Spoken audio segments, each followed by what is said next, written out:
하나님께서 육신의 몸으로 이 땅에 오심은 죄인들의 눈높이를 맞추기 위함입니다. 볼 수 없는 하나님, 영이신 하나님, 말씀이신 하나님, 그분을 볼 수 있는 하나님으로 이 땅에 오신 분이 바로 예수 그리스도신데, 이것을 좀 어려운 말로 인카네이션, 성육신이다 라고 말씀합니다. 한 번은 예수님의 제자 중에 예수님, 자꾸만 아버지 하는데 아버지를 우리에게 보여주소서 라고 했습니다. 이때 예수님께서 나를 본 자는 아버지를 보았거늘 너희들이 어찌하여 아버지를 보여달라고 하느냐 라고 하면서 예수님 자신이 아들의 모습으로 이 땅에 오신 바로 하나님이시다 라는 것을 말씀하셨습니다. 예수님께서 우리에게 하나님의 나라의 복음의 이 비밀을 우리에게 말씀하실 때에 우리가 깨달을 수 있도록 알 수 있는 눈높이를 맞추셨는데, 예수님께서 어부에게는 고기잡이 비유를 통해서 말씀하셨고, 양치기에는 양의 비유를 통해서 교훈해 주셨고, 또 장사꾼에게는 진주, 보석을 통해서 복음의 비밀을 말씀하셨고, 가수원지기에는 포도나무 이 비유를 통해서 말씀하셨습니다. 그리고 농부에게는 씨 뿌리는 비유를 통해서 복음의 비밀, 하나님의 나라를 말씀하셨는데, 오늘 예수님께서 이 씨 뿌리는 비유 가운데에서 하늘의 미랄을 통해서 예수님께서 부활을 설명하고 있습니다. 자, 그렇다면은 미랄과 부활이 어떤 관계가 있길래 예수님께서 하늘의 미랄의 이 교훈을 통해서 바로 미랄 속에 숨겨진 예수 그리스도 그리고 부활을 설명하시는지, 오늘 미랄 속에 감춰진 예수 그리스도, 그분을 우리가 만날 수 있기를 주님의 이름으로 부탁을 드립니다.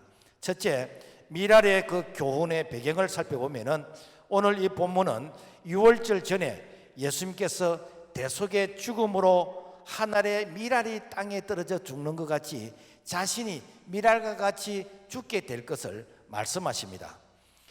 원래 유월절이라는 것은 이스라엘 백성들이 애굽에서 해방된 것을 이렇게 기념하는 절기인데, 유월절이 있게 된 그 배경은 이스라엘 백성들이 애굽에서 약 한 430년 동안 이 종으로서, 노예로서 살게 되었습니다. 이때 하나님께서 지도자 모세를 세워서 모세를 통해서 이제 바로 왕에게 내 백성을 보내라, 광야에서 살 길 되는 광야에서 여호와께 희생의 제사를 드리고 싶다.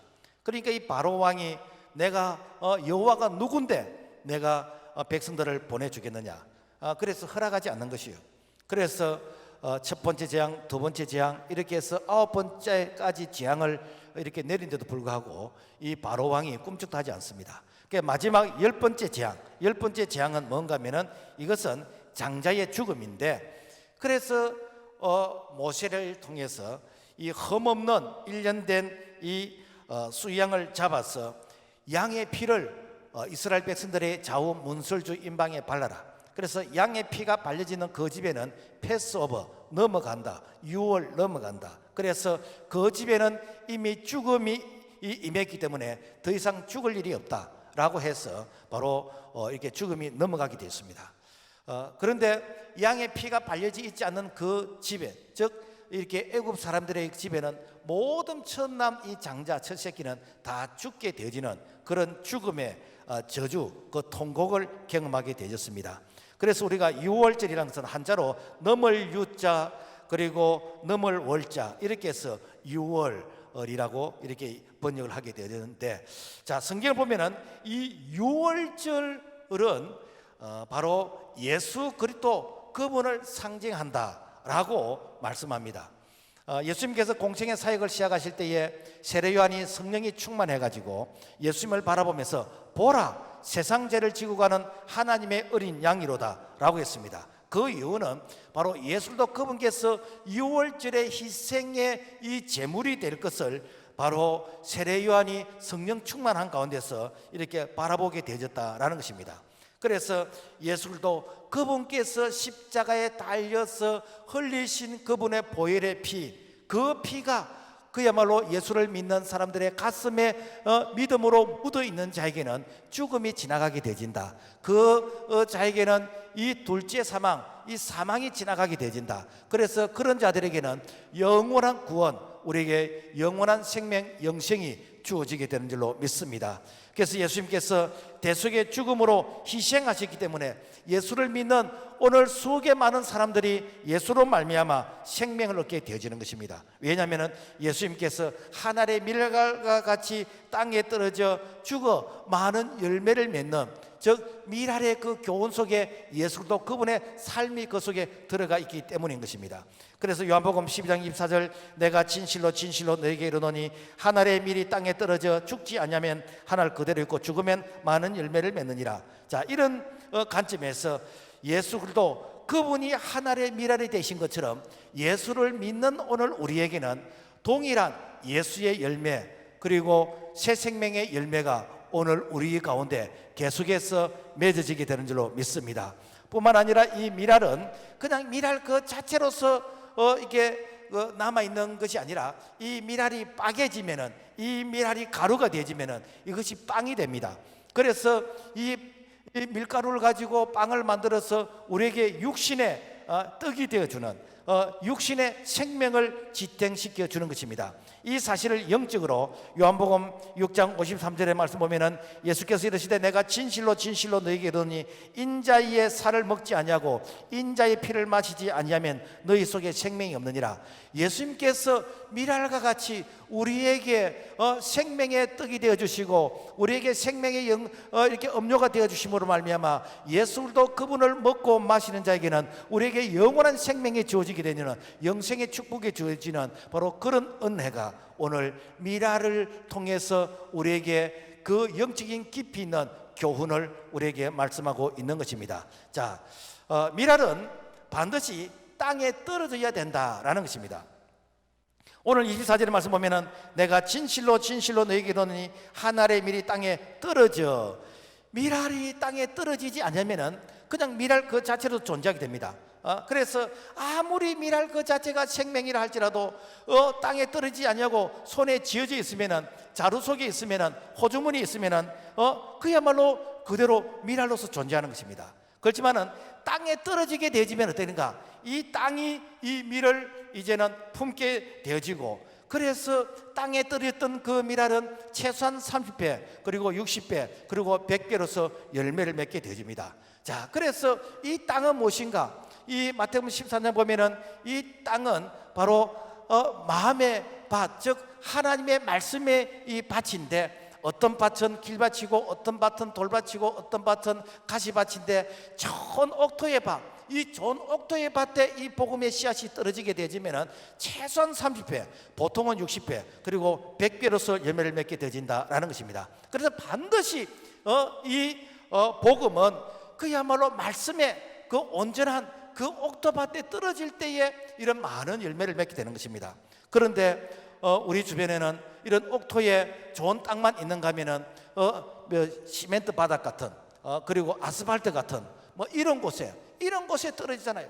이런 곳에 떨어지면은 새들이 와서 주워 먹어버리지만은 그 아스팔트, 그 이렇게 콘크리트 바닥에 떨어지는 그 씨앗은 절대로 싹이 나지 않을 뿐 아니라 열매를 맺을 수가 없습니다. 자, 그렇다면은 그 아스팔트 콘크리트 바닥이 무엇인가? 그것이 사람이 만들어 놓은 인본주의라는 것이죠. 그래서 여러분, 이단보다 더 무서운 게 무엇인가? 인본주의입니다. 이단은 표시가 납니다. 이단은 이렇게 말을 해보면은 그 사람의 언행이 이렇게 표시가 납니다. 그런데 인본주의는 똑같이 예수를 말하고 똑같이 교회를 말하는데 그 속에 예수 생명이 없어요. 그 속에 인본주의의 그런 사상과 철학이 그 속에 들어가 있습니다. 그러므로 말미암아 그야말로 똑같이 예수 믿는 것 같는데 그 속에 예수가 없음으로 말미암아 바로 생명의 열매를 맺지 못한다는 것이죠. 우리가 1년 넘게 이 코로나로 인해서 비대면 예배라는 신종 언어가 어느덧 교회에 자리를 잡게 되어졌습니다. 사실은 이 비대면 이 말을 우리가 교회에서 수용하면 안 돼요. 예배면 예배지 무슨 비대면 예배가 있습니까? 그냥 이렇게 우리가 그냥 밥 먹으면은 이렇게 우리가 건강해지고 하잖아요. 그런데 이렇게 그 밥을 먹으러 하면서 실질적으로는 밥을 주지 않으면서 밥을 먹으라고 한다면 여러분 그것은 말장난이겠죠. 사실 여러분요, 생명이 없는 그 예배를 여러분 예배라고 그걸 수용하는 그 자체가 무엇입니까? 오늘 우리에게 생명을 이렇게 경험하지 못하는 것이죠.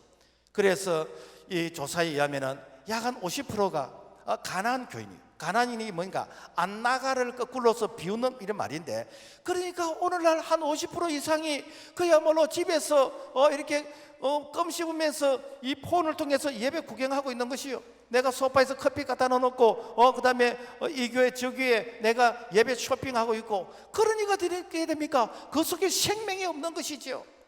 그래서 이 코로나로 인해서 한 3,000개 이상의 교회가 참 문을 닫았다 그러는데, 또 다른 어떤 자료에 보니까 한 10,000개 정도의 교회가 문을 닫았다라고 얘기합니다. 뭐 때문에 그렇습니까? 인본주의의 예배에 길들여지다 보니까, 예수 생명이 없다 보니까 그야말로 포기하는 것입니다. 오늘 우리는 반드시 이 복음의 말씀은 그야말로 옥토에 이 말씀의 밭에 떨어져야만이 그 말씀이 싹이 나고 참 이렇게 열매를 맺게 되지는 그런 은혜를 오늘 우리가 경험할 수 있기를 주의 이름으로 부탁을 드립니다. 자, 그렇다면 떨어진다는 것이 무엇인가? 오늘 24절의 말씀 보면은 마태복음 16장 24절의 말씀 보면은 예수께서 제자들에게 이르시되 누구든지 나를 따라오려거든 자기를 부인하고 자기 십자가를 지고 나를 따를 것이니라. 자, 나를 따른다는 자기를 부인하라고. 자기를 부인한다는 건 뭔가 하면은 나를 비운다는 것입니다. 그러니까 내 뜻을 비우고 거기 하나님의 뜻을 내가 수용하는 것, 이게 무엇입니까? 바로 자기를 부인한다는 것이죠. 그래서 예수님께서 겟세마네 동산에서 누가복음 22장 42절 보면은 아버지여 내 뜻대로 되게 하지 마시고 아버지의 뜻대로 되기를 원합니다. 내 뜻은 십자가를 지고 싶지 않다는 것이죠. 나는 죄인 취급받고 싶지 않다는 것입니다. 나는 이 십자가의 이 저주, 나는 내가 십자가를 지고 싶지 않습니다. 그러나 아버지의 뜻이면은 내 뜻을 내가 내려놓겠습니다. 그리고 내가 십자가를 기꺼이 받아들이겠습니다. 이것이 무엇인가? 자기를 부인하는 것이요. 자기 십자가를 지라는 거예요. 자기 십자가는 무엇인가? 내가 뭐 이랬던 생활 속에서 고통을 겪는 어떤 가난이라든지 질병이라든지 또 뭐 가족 중에서 애먹이는 누구라든지 뭐 이렇게 직장 동료라든지, 그게 십자가가 아니고 오늘 우리의 십자가는 무엇인가? 내 뜻을 내려놓는 그 결단인 것입니다. 그래서 내 뜻을 내려놓으면은 내가 손해보는 것 같고 내가 자존심이 상한 것 같고 그리고 꼭 그렇게 예수를 믿어야 되나 이런 생각도 들게 되는 것이고, 내 뜻을 내려놓는다 그러면은 그야말로 많은 희생을 각오해야 되는데, 그럼에도 불구하고 내 뜻을 내려놓냐? 그래서 내 뜻을 내려놓고 기꺼이 내가 손해가 된다 할지라도, 다른 사람들이 나를 비운다 할지라도, 그 결과가 고통이라 할지라도 이것이 하나님의 뜻이면은 내가 기꺼이 수용하겠습니다. 이게 무엇인가? 자기 십자가라는 거예요. 자, 그렇다면은 무엇 때문에 우리가 자기 십자가를 져야 되냐는 거예요. 세상 사람들이 바라볼 때는 예수 믿는 것이 미련하게 보이는 것이고, 예수 믿는 것이 손해보는 것 같고, 예수 믿는 것이 시대에 뒤떨어진 그 사람처럼 보이는데, 그들은 십자가만 보았지 십자가 다음에 부활이 있다는 것을 모르기 때문에 그렇습니다. 오늘 우리 그리스도인들이 오늘 우리가 십자가 다음에 영원한 부활, 이 영원한 이 부활의 이 축복을 우리가 믿지 아니하면은 절대로 자기 십자가를 질 수가 없습니다. 오늘 우리는 이 십자가 다음에 영원한 이 부활이 우리에게 있음으로 말미암아 기꺼이 하나님의 뜻을 수용할 수 있는 오늘 우리의 신앙이 되어야 될 줄로 믿습니다. 그래서 겟세마네 동산에서는 이 십자가는 철저히 자기 부인입니다. 철저히 나를 내려놓습니다. 그러면서 하나님의 뜻을 받아들이게 되는 것입니다. 그래서 내가 내 자신을 비우고 내가 하나님의 뜻인 십자가를 내가 이제 수용한 그 이후에, 그 다음에 예수님께서 이 빌라도에게 불법 재판을 받고 그리고 로마 병정을 통해서 채찍에 맞고 십자가를 지고 가면서 그야말로 쓰러지면서 채찍을 맞고 그리고 십자가에서 양손에 못을 박히는 이런 고통은 이미 나 자신을 더럽혔기 때문에 더 이상 내가 거기에 대해서 미련이 없는 것이요. 다른 말로 하면은 오늘 우리가 신앙생활하면서 내가 하나님의 말씀에 순종하게 되지면은 더 이상 다른 미련이 없는 것이요. 내가 순종하지 않으니까, 그러니까 자꾸만 어떤 뭐 이 떡이 큰지 저 떡이 큰지 뭐 세상과 자꾸만 이게 비교를 하게 되는 것이지, 내가 십자가를 수용하게 되어지면은 그때부터 되는가? 그때부터 내가 말씀에 기꺼이 순종하게 되어지는. 왜 그렇습니까? 십자가가 끝이 아니고 십자가 다음에 하나님이 주시는 위로의 그 부활이 있기 때문에 오늘 우리는 부활의 그 소망, 부활의 능력, 부활의 기쁨, 부활의 축복을 우리가 바라보면서 오늘 우리 앞에 주어지는 이 십자가를 묵묵하게 우리가 짊어지고 갈 수 있는 그런 믿음의 결단이 일어나기를 주의 이름으로 부탁을 드립니다. 그 다음에 미랄은 죽어야 된다는 것이죠. 요한복음 12장 24절, 내가 진실로 진실로 너희에게 이르노니 한 알의 밀이 땅에 떨어져 죽지 않으면 하늘 그대로고 죽으면 많은 열매를 맺느니라. 그래서 이 미랄은 반드시 죽어야 된다는 것입니다. 안 죽으면은 미랄이 그야말로 그대로 전시품으로서 상품으로서 그대로 있다는 것입니다. 자, 그렇다면은 죽는다는 게 무엇일까? 서기 3세기경 수도원의 유명한 교부 마키리우스라는 이 교부가 있었는데, 이 제자가 이 교부에게 묻습니다. 스승님, 한 알의 미랄이 땅에 떨어져 죽어야 된다고 그러는데 그러면 죽는다는 게 무엇입니까? 라고 물어봤습니다. 이때 교부가 이렇게 얘기합니다. 자, 그렇다면은 지금 공동묘지에 가서 그 공동묘지 무덤을 향해서 그야말로 욕을 한번 해봐라. 그래서 공동묘지 무덤을 가서 입에 담지 못할 그런 욕을 했습니다. 그런데 무덤은 아무 말이 없습니다. 자, 아무 말이 없던데요. 그래, 그러면은 그 다음날 그 공동묘지에 가서 그야말로 칭찬을 해주고 참 지금 말하면은 그야말로 이렇게 이 풍선처럼 띄우듯이 그 사람들에게 엄청난 그런 그 참 분에 넘치는 그런 칭찬을 한번 해봐라. 역시 칭찬을 했는데도 불구하고 아무 반응이 없습니다. 이것이 무엇인가? 이것이 죽음이란. 오늘 우리가 예수 안에 죽는다는 게 무엇인가 하면은 그분의 말씀 앞에서 우리가 토를 달지 않는 것이요. 주님의 말씀 앞에서, 주님 나는 그렇게 생각하는데요. 주님 그렇게 말씀에 순종하면은 내가 이렇게 사람들로부터 왕따를 당하는데요. 내가 손해보는데요. 그렇게 하면은 내가 어떻게 보상을 받습니까? 주님의 말씀 앞에서 우리가 토를 달지 않는 것, 이게 뭔가? 이게 말씀 앞에 죽는 것이요. 그래서 말씀 앞에서 죽으면 어떠는가? 그 말씀 앞에서 죽었던 자리에 부활이 일어나는 것이죠. 오늘날 말씀에서 죽지 않냐고 자꾸만 말씀에서 죽는 신용만 하고 말씀에서 죽는 설명만 할 뿐이지 내가 죽지 않으니까 되는가? 그야말로 자연 은총으로 살아가는 것이죠. 하나님이 주시는 특별한 은총을 경험하지 못하고 우리가 살아갈 때는 예수를 믿건 믿지 않건 은총은 다 주어집니다. 그게 무엇인가? 일반적인 은총이고 자연적인 은총입니다. 그러나 믿는 자들에게는 하나님께서 끌어주시고 밀어주시고 동행하시는 플러스 알파가 있는데 그것이 무엇인가? 특별 은총이에요. 우리가 지난 3월 동안 그 박순애 전도사님의 그 영상을 한 4주 동안 우리가 보았는데 참 그분의 그 간정을 들으면서 많은 분들이 느끼는 바가 있었을 것입니다. 이분은 저 경북 청송 정말 산골 중에 산골, 제가 한번 가봤습니다. 정말 산골이에요. 너무너무 가난해서 초등학교 3학년밖에 못 나왔어요. 그것도 또 이렇게 배다른 그 오빠가 있는 그런 집에서 살면서, 그래서 배다른 오빠를 통해서 참 이렇게 성폭행을 당하고, 그래서 인생을 포기하려고 3번이나 시도했던 바로 그런 자가 이제 예수를 만나게 되는 것이고 복음을 받아들이게 되는 것이고, 그리고 그 이제 복음을 받아들이는데 거기에 전혀 토를 달지 않는 거예요. 말씀이 그렇다면 그냥 순종해 버린 것이에요. 내가 말씀에 순종하면 엄청난 그야말로 손해 보는 것 같고 희생하는 것 같는데 하나님의 말씀이 그렇다니까 그냥 순종해 버린 것이에요. 뭐 여러분 이렇게 그 간증을 들어봐서 압니다만은 그 시골 교회가 건축을 한다 그러니까 자기는 아무것도 없어. 그 아무것도 없는 가운데서 내 선한 욕심은 제일 많이 이렇게 헌금을 하고 싶어. 그런데 자기는 정말 집에 한 푼도 없는 거라. 그래서 제일 많이 하겠다고 이렇게 기도하니까 옆에 사람들 막 비웃습니다. 자기 집에 아무것도 없는 사람이 어떻게 뭐 제일 많이 뭘 한다고.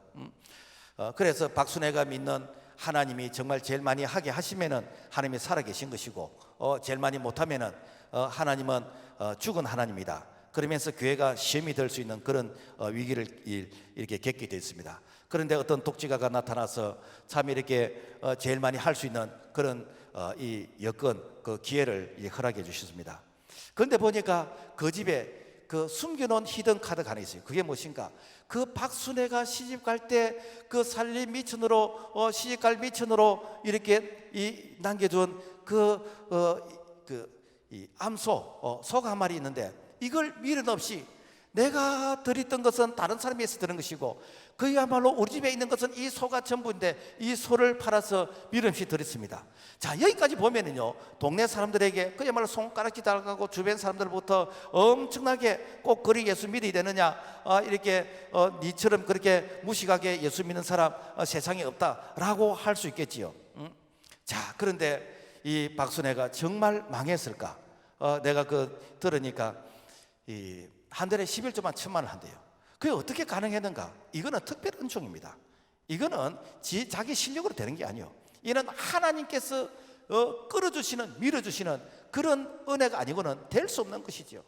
뿐만 아니라 이제는 좀 행복하게 살아보려고 참 이렇게 생각하는데, 이 조폭 출신이 자기 결혼해달라고 그것도 아이 둘을 데리고 와서 결혼 안 해주면은 그야말로 온갖 행패를 이렇게 부리는, 그래서 참 이 결혼해주면은 그 사람이 고마워할 줄 아는데, 결혼하고 나니까 그냥 시도 때도 없이 이제 돈을 뜯어가면서 폭행을 하게 되지는, 참 어찌고 보면은 꼭 이렇게 살아야 되는가, 이런 생각이 들 수가 있습니다. 그런데 그럴 때마다 어떻게 되는가? 하나님의 뜻은 무엇인지, 주님은 나에게 뭐라고 말씀하시는지, 그래서 참 그런 상황 가운데서 하나님의 뜻을 수용하게 될 때 그 조폭이 회개하고, 물론 뭐 지방신학교입니다만은 신학교 나와서 그 사역을 하게 되지는, 그리고 참 내가 배아파 난 자녀는 아니지만은 그 자녀들이 참 엄마를 이렇게 따르면서 참 이렇게 바르게 자라주는 이런 모습. 만약에 박순애가 그 아이들을 품지 않았다면은, 아니 그 조폭을 품지 않았더라면은 그 아이는 그 아빠보다 더 악한 그런 모습이 여러분 되지 않는다는 그런 보장이 어디 있겠습니까? 오늘날 부활은 예수님께서 2000년 전 그 십자가에서 죽으시고 그리고 무덤에서 부활하신 그 역사적인 사건만 부활이 아니라 우리의 삶의 현장에서 부활이 일어난다는 것이죠. 우리의 삶의 현장에서 사람으로서는 할 수 없는 그 일, 하나님에게는 능치 못하심이 없는 그 놀라운 은혜가 지금도 부활을 믿는 자, 지금도 말씀을 믿고 순종하는 자에게는 부활의 능력, 부활의 기적, 부활의 축복이 지금도 일어난 줄로 믿습니다. 자, 그렇다면 무엇 때문에 오늘날 사람들이 부활을 경험하지 못하는 거예요? 다른 사람들이 이렇게 간증을 하면은 그 간증을 부러워하는데 내가 왜 그 간증의 무대에 나는 주인공이 되지 못하는 거예요? 도대체 그 이유가 뭐냐는 거예요? 그 이유는 내 안에 자아가 살아있다는 것이죠. 이 자아를 프로이드 심리학에서는 이것을 내 속에 바로 무의식이라, 내 속에 그야말로 과거의 상처나 아픔이나 내 속에 과거의 내가 이렇게 딱 이렇게 숨겨져 있는데, 어떤 환경, 어떤 상황이 만들어지게 되면 내 속에 있는 과거의 내가 이렇게 불수가 올라오는 것이죠. 그러면서 나를 힘들게 하는 것이고 그야말로 나를 흔들게 되는 것이고 나의 신앙을 이렇게 허물어 버리는 바로 내 속에 있는 이 자아의 재성, 이것을 우리가 성경적으로서는 이걸 옛사람이라 그러고 겉사람이라 그러고 이것을 옛본성이라 그러는데, 내 속에 있는 이 겉사람, 옛본성, 이 옛사람이 나를 다스리면은 여러분 성령의 역사가 없습니다. 내가 예수 믿어도 여러분이 하나님께서 도우시는 이런 부활의 그런 능력이 나타나지 않습니다. 내 속에 있는 옛사람을 죽여야 됩니다. 내 속에 있는 옛사람을 십자가에 못을 박아야 됩니다. 로마서 6장 6절, 우리의 옛사람이 예수와 함께 십자가에 못 박힌 것은 제 몸이 죽어 다시는 우리가 죄에게 종노릇하지 아니하람이니. 여러분, 왜 옛사람을 여러분 십자가에 못 박아라 그렇습니까? 다시는 살지 못하도록, 다시는 일어나지 못하도록 못을 박아서 그게 고정시키나라는 것입니다. 이 옛사람이 이렇게 떠나는 것이 아니고 돌아오지 못하도록 그야말로 못을 박아라는 것입니다. 그래서 사도 바울은 자기 속에 있는 옛사람이 있었습니다. 과거에 예수님 사람들을 잡아서 이렇게 괴롭히고 옥에 가두고 서대한 집사가 죽는 일에 자기가 일조했던 그런 엄청난 악역을 했던 자가 바로 이 바울이었습니다. 그 자가 부활하신 예수님을 만난 이후부터 사울아 사울아 네가 어찌하여 나를 핍박하느냐, 주여 누구십니까? 나는 네가 핍박하는 이 부활하신 예수다. 그래서 부활하신 예수님을 만난 이후로부터 이 사울이 변화되어서 바울로 되어지는데, 그래서 이 바울은 늘 하나님의 뜻과 내 뜻 가운데서 과거에 내 속에 있는 이 옛사람이 올라올 때마다 이것을 십자가의 못을 박는 것입니다. 이것을 죽이는 것입니다. 그러니까 되는가, 이제 과거에 나는 죽고 내 안에 부활하신 예수 그리스도 그분께서 나를 통해서 일하시는 것이요. 그래서 갈라디아서 2장 20절, 내가 그리스도와 함께 십자가에 못 박혔나니 그런즉 이제는 내가 사는 것이 아니요 오직 내 안에 그리스도께서 사는 것이라.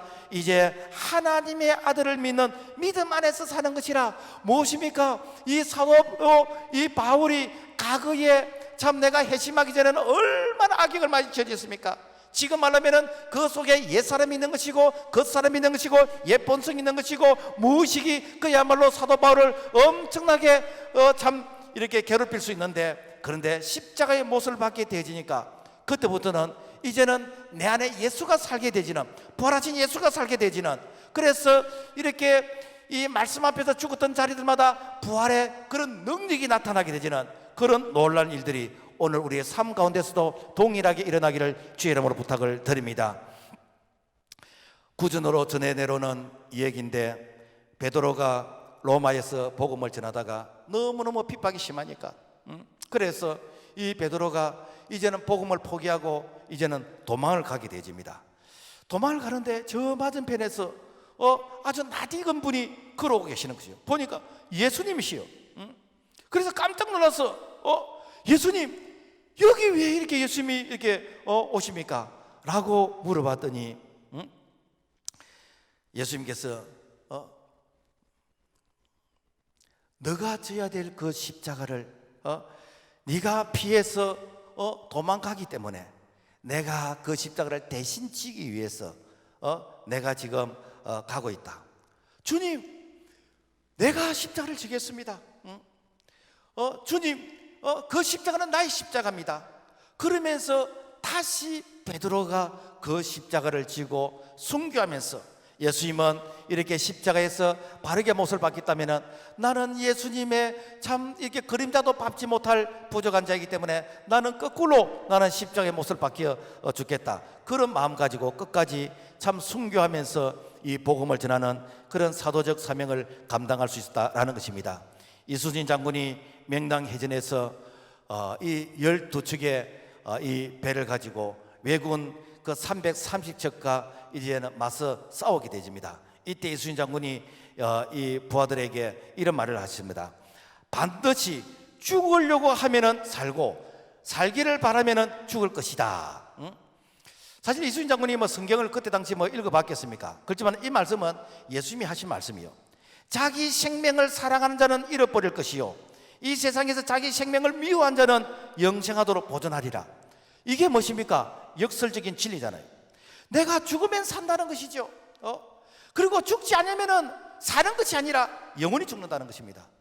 그러니까 여러분, 이 사실은 믿음의 사람만이 이것이 가슴에 와닿는 것이고 믿음의 사람만이 이것은 실천하고 순종할 수 있는 것이요 믿음이 없는 사람은 순종할 수가 없습니다. 하나님께서 요나에게 요나야, 네가 니느웨로 가서 복음을 전하라고 그랬습니다. 근데 요나는 니느웨 가고 싶지 않아요. 왜? 니느웨는 당시 이스라엘을 괴롭히는, 오늘날로 말하면은 저기 뭐 이때는 일본 놈이라 해야 되죠, 그죠? 그 일본 놈과 같은 이런 이게 나라이고, 그리고 6.25 때 그야말로 엄청난 6.25의 그런 고통을 준 저 공산군, 저 북한 사람들, 이런 곳에서는 내가 복음을 전하고 싶지 않습니다. 그들은 천벌을 받아야 되는 것이고 그들은 자기 죄로 인해서 망해야 되지, 그들에게 복음을 전해서 그들이 이렇게 복음을 통해서 그들이 복을 받는다는 거, 이거는 내가 동의할 수 없습니다. 그래서 되는가? 배를 타고 다시로 도망을 가는 거예요. 도망을 가는데 풍랑이 일어났습니다. 그래서 풍랑이 일어나니까 이런 선원들이 여태까지 없는 풍랑인데 우리 중에 누군가가 죄를 지은 사람이 있다, 제배를 뽑으니까 요나가 걸리게 된 것이에요. 그래서 요나를 바다에 던졌더니 풍랑은 잠잠하게 되는데 이 요나가 큰 물고기 에게 삼킨 바 되졌어. 그래서 밤낮 3일 동안 물고기 뱃속에서 물고기는 소화를 시키려고 그러고 자기는 그야말로 죽음 같은 그런 고통을 겪으면서 하나님, 제가 니느웨로 가겠습니다. 제가 다시스로 도망가지 않고 니느웨로 가겠습니다. 그러면서 그야말로 사선을 넘는 그런 회개를 했을 때에 이 물고기가 이 니느웨의 해안가에 이렇게 토해내게 되는 것이고, 그래서 니느웨에 가서 복음을 전하는데 좌우를 분별치 못하는 12만 명이 그들이 예수 믿고 구원을 받게 되어졌다는 거 아닙니까? 여러분, 오늘도 마찬가지입니다. 사탄은 우리를 향해서 죽지 말라고 그럽니다. 도망가라고 그럽니다. 너는 자존심이 없나? 너는 이렇게 멍청하냐? 왜 네가 죽어? 왜 네가 손해를 봐? 그러면서 끊임없이 우리를 향해서 죽지 말라고 그럽니다. 여러분요, 우리가 죽지 않으면 되는가? 자연적인 은총으로 사는 것입니다. 그야말로 일반 사람들이 이렇게 이 자기의 노력에 의해서 살아가는 그런 일반 은총으로 살아가게 되는 것입니다. 그렇지만은 우리가 말씀 앞에서 죽어지고 우리가 하나님의 뜻 앞에서 내 뜻을 내놓고 하나님의 뜻을 받아들이게 되어지면은 우선은 앞에서 볼 때는 손해보는 것 같지만은 분명한 것은 영원한 부활, 영원한 축복, 영원한 기쁨, 영원한 생명이 오늘 우리에게 있는 줄로 믿습니다. 그러므로 기독교는 죽으면 사는 부활의 종교인 것입니다. 그래서 목사가 죽으면은 여러분 성도들이 살잖아요. 성도가 죽으면은 교회가 살게 됩니다. 교회가 죽으면 민족과 나라가 살게 됩니다. 말씀 앞에서 죽었던 자리마다 부활이 일어나게 되는 것입니다. 그래서 우리가 십자가의 예수 그리스도, 그 예수 그리스도를 이렇게 가져가는 자, 그 아리마대 사람 요셉의 집에서 예수님께서 부활하신 것처럼 오늘날도 마찬가지입니다. 그 예수의 시체가 있는 자, 바로 이 말씀 앞에서 죽었던 그 자들은 반드시 생활 속에 부활이 일어나는 그런 은혜를 우리 모두가 경험할 수 있기를 주의 이름으로 부탁을 드립니다. 그래서 믿음의 대가인 사도 바울은 날마다 죽는다 그랬어요. 다른 말하면 날마다 부활이 일어나는 것입니다. 날마다 말씀 앞에서 깨어지고 날마다 말씀 앞에 죽어질 때 날마다 부활이 일어나게 되지는 바로 이런 성공적인 신앙생활, 성공적인 믿음의 생활, 오늘 우리 모두가 성공적인 믿음의 생활을 할 수 있기를 주님의 이름으로 축복합니다. 마지막으로 죽으면 부활이 일어납니다.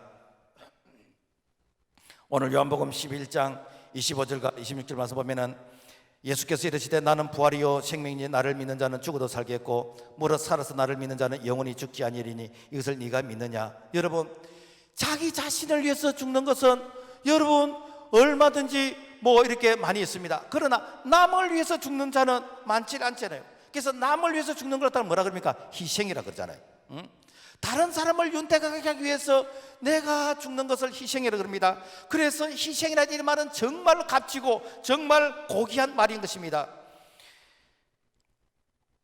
어떤 공동체라든지 회사라든지 우리가 교회에서도 어떤 셀이라든지 그 교회가 성장하고 부흥할 때는, 발전할 때는 반드시 누군가가 거기서 희생을 했습니다. 희생이 없이 발전하고 희생이 없이 성장하고 희생이 없이 부활이 있을 수가 없습니다. 그래서 그 희생하는 자가 많으면 많을수록 사실은 그 성장과 부흥은 더 크게 일어나게 되는 것이죠. 우리가 야구에서 희생타라는 게 있습니다. 타자가 자기는 희생하면서 자기는 죽으면서 그 앞선 주자가 그 다음 베이스를 이렇게 밟으면서 이 점수를 이렇게 득점하게 되지는 바로 이런 부분. 자기는 정말 홈런도 치고 싶고 자기는 그야말로 박수를 받고 싶지만은 그야말로 내가 희생하면서 다른 사람이 이렇게 점수를 얻게 하는 거, 여러분요, 이게 여러분 쉬운 일입니까? 우리 예수님께서 내가 진실로 진실로 너에게 이르노니 한 알의 밀이 땅에 떨어져 죽지 아니하면 한 알 그대로 있고 죽으면 많은 열매를 맺느니라. 우리 예수님께서는 죽으면은 그것이 끝나는 것이 아니라 많은 열매를 맺는데요. 오늘 새벽에도 말씀을 드렸습니다만은 저 중동 지역에는 이런 피라미드라든지 이런 그 오래된 그런 무덤에 그들의 어떤 그 부활의 상징으로서 그 간 속에 밀이라든지 콩이라든지 꽃이라든지 이런 씨앗을 이렇게 넣어 놓은대요. 그런데 참 2000년이 지나고 3000년이 지나서 이게 발굴하다 보니까 그 밀 아래 씨앗이 있어요. 콩의 그런 씨앗이 있는 것입니다. 2000년이 지났지만은 3000년이 지났지만은 그것을 땅에 심으니까 그게 싹이 나고 그리고 자라서 열매를 맺더란 거 아닙니까? 무엇 때문에 그렇습니까? 그 속에 생명이 있기 때문에. 생명이 있는 것은 1000년이 지나도 2000년이 지나도 3000년이 지나도 4000년이 지나도 반드시 싹이 나고 열매를 맺는다는 것입니다. 예수님께서 2000년 전에 십자가에 달려 죽으셨습니다. 그리고 부활하셨습니다. 그래서 예수도 그분을 믿는 자들, 오늘날 세계 77억의 인구가 있지만 그 중에서 약 30억의 인구가 그 부활의 열매를 통해서, 하나의 미랄의 열매를 통해서 오늘 우리가 예수를 믿게 되지는 그 30억 중에서 오늘 우리 한 사람이 나인 줄로 믿습니다. 미랄의 비밀은 죽으면 사는 것입니다. 미랄 속에 생명이 있기 때문에 미랄 하나 그 자체는 정말 별거 아니지만은 그 하나의 미랄이 땅에 떨어지면은 최소한 30배, 60배, 100배예요. 그래서 여러분 이제는 조금 있으면 밀이 이렇게 꽃을 필 시기가 되어졌는데 그 밀 하나를 가지고 한번 세어보세요. 몇 개쯤 되는가? 보통 한 7, 80개 정도 되지요. 그래서 평균 60개라고 가정을 하고, 그래서 한 알을 심었을 때 이렇게 60개, 1년에 그럼 60개예요. 그러니까 2년이 뭐 되는가? 60 곱하기 60 하면은 3,600개. 3년이면은 3,600 곱하기 60을 하면은 21만 6천 개. 4년이면은 21만 6천 곱하기 60 하면은 10만, 100만, 1000만, 1296만 개. 5년이면은 1296만 곱하기 60 하니까 7억 7,760만. 여러분, 하나를 심었더니 5년이 지나니까 7억 7천만 개가 되는 거예요. 이게 뭡니까? 이게 부활의 능력 아닙니까? 이게 예수 생명의 능력 아닙니까?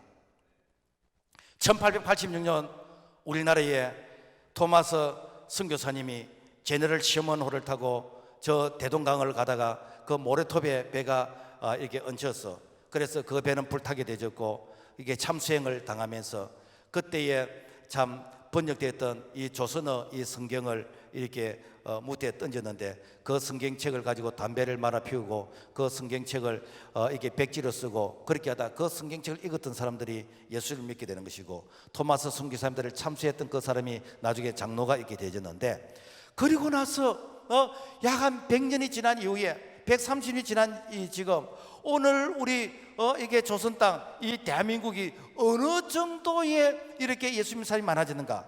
2018년 문화체육부 체육관광부에서 이렇게 국가에서 조사한 이 통계 내용인데, 우리나라 이렇게 종교를 가지고 있다는 사람이 약 한 2,100만인데 그 중에서 개신교가 960만 명, 45%, 불교가 760만 명, 35%, 천주교가 390만 명, 18%. 여러분, 약 130년 전에 하나의 미랄 같은 이 토마스 선교사님, 그 선교사님의 그 미랄이 오늘 960만 명이라는 이런 기독교인들이 우리에게 있게 되지는, 이것이 무엇입니까? 바로 한나라의 미랄이 땅에 떨어져 썩어질 때에 그야말로 엄청난 열매를 맺게 되지는 미랄 속에 예수 그리스도 그분이 계시기 때문에 이런 능력이 지금도 일어나게 된 줄로 믿습니다. 초등학교에 다니는 한 아이가 친구의 전도를 받고 예수를 믿게 되었습니다. 아이가 이렇게 참 교회 다니고 예수를 믿다 보니까 너무 좋는 거라. 그래서 우리 엄마 아빠도 예수 믿으면 좋겠어.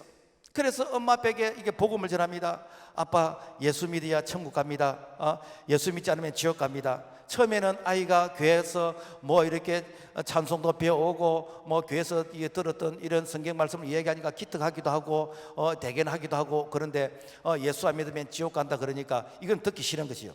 앞으로 그런 말 하면 교회 못 가게 할 거야. 그러면서 화를 내는 것이요. 이 아이는 그야말로 아빠 엄마가 참 교회 다니고 예수 믿으면 좋겠는데 이런 그 예수 이 복음을 전하면은 이제 화를 내고 교회 못 다니게끔 한다 그러니까 이 아이가 그야말로 기도하기 시작합니다. 그러면서 이 아이가 교통사고로서 이렇게 죽게 되어졌는데, 그래서 이 아빠가 그야말로 너무 상심이 된 가운데서 이 아이의 참 유품을 정리하면서 이 일기장을 보니까 아이가 죽기 며칠 전에 일기장에 이렇게 써 있습니다. 하나님, 우리 아빠가 꼭 예수님 믿게 해주세요. 내가 죽어서라도 아빠가 예수님 믿게 된다면 나는 죽기를 원합니다. 사실은 자기가 뭐 죽고 싶어서 죽었겠습니까? 그만큼 아빠가 예수 믿기를 원하는 그런 마음 가운데서 일기장을 적었는데, 그런데 이 아빠가 일기장을 보면서 참 우리 아들이 살아있을 때 내가 예수 믿을 걸, 내가 교회 갈 걸, 한 아이의 죽음을 통해서 아빠가 회개하고 예수님을 믿게 되는 것입니다. 그러면서 예수를 믿어보니까 너무 좋는 거라. 그래서 내 아들이 못다한 그 삶을 내가 대신 살아야 되겠다. 그러면서 어떻게 하는가? 많은 이 청년들에게, 이 젊은이들에게 내가 복음을 전하게 해야 되겠다 라고 생각하고, 바로 국제 CCC에서 한국 CCC 총재 대표로 김중곤 목사님이 바로 CCC 총재로서 전국의 대학생들에게 CCC 이 기독교 동아리를 이렇게 만들어 가지고 그래서 복음을 전하게 된 거 아닙니까? 그리고 대학을 이제 졸업하게 되면은 나사렛 형제들이라 해가지고 또 그들이 이렇게 복음을 전하게 되어지는, 그러면서 민족 대복음화 성회 엑스포 74 여기에서 다 이렇게 그 행사를 이렇게 주도한 자가 누구냐면은 이 CCC 출신들이, 이 나사렛 형제들이 그걸 주도했고, 지금도 그 출신들이 이게 한국의 큰 참 이렇게 훌륭한 목회자로서 역할과 사명을 이게 감당하고 있는 것입니다. 여러분, 그렇습니다. 하늘의 미랄이 땅에 떨어져 죽으면은 많은 열매를 맺습니다. 기독교의 복음은 역설적인 진리인 것입니다. 죽으면 사는 것입니다. 그런데 마귀는 죽지 말라 그러는 거요. 네 바보냐, 네 멍청이냐, 너는 계산이 어두우냐, 다른 사람은 그래 하는데 왜 네가 그렇게 하려고 해? 그래서 여러분요 죽지 못하게 합니다. 그렇지만은 하나님은 뭐라고 말씀합니까? 죽으면 손해보는 게 아니고 죽으면 돌려준다는 것이요, 누르고 늘어 넘치게 안겨준다는 것입니다. 하늘의 미랄이 죽어도 60배의 열매를 맺게 되었는데 네가 말씀 앞에서 날마다 죽어봐라. 날마다 부활이 일어난다는 것입니다. 그래서 우리가 이 복음은 여러분요 전부 다 역설적으로 되어 있습니다. 네가 죽으면 살게 되는 것이고, 네가 이렇게 높아지고 싶으냐 그러면 낮아져라 그런 것이고, 네가 대접을 받고 싶으냐 네가 먼저 남을 대접하라는 것이고, 그래서 이 기독교 복음은 전부 다 역설적으로 되어 있습니다. 이것은 믿음 있는 사람만이 이 말씀이 오늘 우리 가슴속에 새겨지게 되는 것이고, 그리고 이 말씀을 순종하게 되어지는 것입니다. 그래서 귀 있는 자는 성령의 교회들에게 하신 말씀을 들을지라고 했습니다. 무슨 말입니까? 여러분, 이 말씀이 들려지고 이 말씀이 순종되어지는 사람은 오늘 이 시대에 부활의 능력, 부활의 축복, 이 부활의 기쁨, 이 부활의 소망 가운데서 살아가게 되지는 이 시대의 사도 바울 같은 자, 이 시대의 이 토마스 선교사 같은 이 시대의 김중곤 목사님 같은 이런 사명을 우리가 감당하는 오늘 우리 모두가 되기를 주님의 이름으로 부탁을 드립니다. 주님 감사합니다. 하늘의 미랄이 죽으면은 없어지는 것이 아니라 정말 30배, 60배, 100배로 열매 맺게 되어지고, 2000년 전 우리 예수님께서 하늘의 미랄이 되셨기 때문에 오늘 30억의 참 많은 사람들이 예수님을 믿게 되지는 이런 놀라운 은혜, 이 축복을 오늘 우리가 경험하고 있습니다. 오늘 우리의 삶의 현장 가운데에서 말씀 앞에서 깨어지고 말씀 앞에서 죽어지고 옛사람은 못을 받고 부활하신 예수님께서 우리를 통해서 나타나시는 그런 은혜 안에 갈 수 있도록 도와주시옵소서. 예수 이름으로 기도합나이다. 아멘.